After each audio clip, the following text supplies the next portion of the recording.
লিটন দাসের চালাকি ব্যাটিং, বেকুফ হলো আইরিশ উইকেট কিপার। ক্যাম্পার আর শান্তর এ কেমন খুনসুটি হাসিতে ডাগ আউটে ব্যাটিং কোচ মোহাম্মদ আশরাফুল। প্রিয় দর্শক, বাংলাদেশ ও আয়ারল্যান্ডের মধ্যকার প্রথম টেস্টের তৃতীয় দিনের খেলা চলছে সিলেট আন্তর্জাতিক ক্রিকেট স্টেডিয়ামে। সিলেটের সুন্দর প্রকৃতির মাঝে খেলা হওয়া এই ম্যাচটি উপভোগ করছেন সমর্থকেরা। প্রিয় দর্শক, টসে জিতে আয়ারল্যান্ড আগে ব্যাটিং করতে নেমে প্রথম দিন খেলে এরপরে দ্বিতীয় দিনে 2 ওভার 2 বল খেলে অল আউট হয়ে যায় 286 রানে। বাংলাদেশ নিজেদের প্রথম ইনিংসে ব্যাট করতে নেমে ওপেনিং থেকেই দারুণ ব্যাটিং। প্রত্যেক ব্যাটারই খেললেন অসাধারণ ইনিংস, যেখানে ওপেনিং এ নামা সাদমান ইসলাম দ্বিতীয় দিনে আউট হয়েছিলেন 80 রান করে। তবে মাহমুদুল হাসান জয় অপরাজিত ছিলেন 169 রানে আর মমিনুল হক অপরাজিত ছিলেন 80 রানে। তবে আজ তৃতীয় দিনে মাঠে নেমে শুরুতেই মাহমুদুল হাসান জয় 2 রান করতে আউট হয়ে যান। 171 রান করে প্যাভিলিয়নে ফেরেন তিনি। এরপরে মমিনুল হকও প্যাভিলিয়নে ফেরেন 2 রান করেই, অর্থাৎ 82 রান করে প্যাভিলিয়নে ফেরেন মমিনুল হক। তবে তারপরে নাজমুল হোসেন শান্ত ও মুশফিকুর রহিম দারুণ জুটি গড়েছিলেন।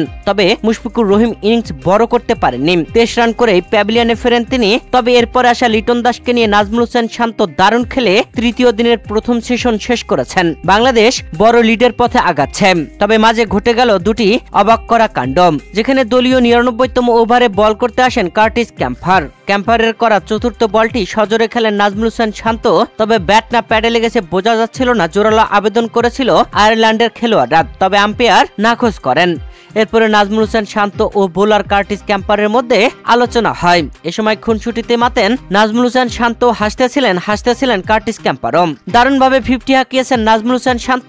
আর নাজমুল হোসেন শান্তর 50তে উল্লাস করেছেন বাংলাদেশের ব্যাটিং কোচ মোহাম্মদ আশরাফুল। করতালিতে উৎসাহ প্রদান করছিলেন তিনি। ডাগ আউটে খুবই উল্লসিত মেজাজে বসে আছেন বাংলাদেশের নতুন ব্যাটিং কোচ মোহাম্মদ আশরাফুল। লিটন দাসের চালাকি ব্যাটিং, যেখানে লিটন কুমার দাস দলীয় 112তম ওভারে হামফ্রেসের করা চতুর্থ বলটি সুইপ শট খেলতে গিয়েছিলেন। তবে ব্যাটে বলে কোনো কানেকশন হয়নি। উইকেট রক্ষক লিটন কুমার দাসের ব্যাট ঘুমানো দেখেই লেগ সাইডের দিকে সরে গিয়েছিলেন। তবে ব্যাট বলে কানেকশন হয়নি, বল সরাসরি পিছন দিকে চলে যায় এবং 4-এর বাউন্ডারি হয়ে যায়। বায়ে 4 রান আসে। আর লিটন দাসের এমন চালাকি ব্যাটিং এ হাসতেছিলেন ধারাভাষ্যক কক্ষে থাকা ধারাভাষ্যকাররা। প্রিয় দর্শক, বাংলাদেশ প্রথম ইনিংসে 425 রানে চতুর্থ উইকেট হারিয়েছে, যে উইকেটটি ছিল মুশফিকুর রহিম। 106তম ওভারে আউট হয়েছেন তিনি। তবে তারপরে নাজমুল হোসেন শান্ত ও লিটন কুমার দাস দারুণ জুটি গড়েছেন।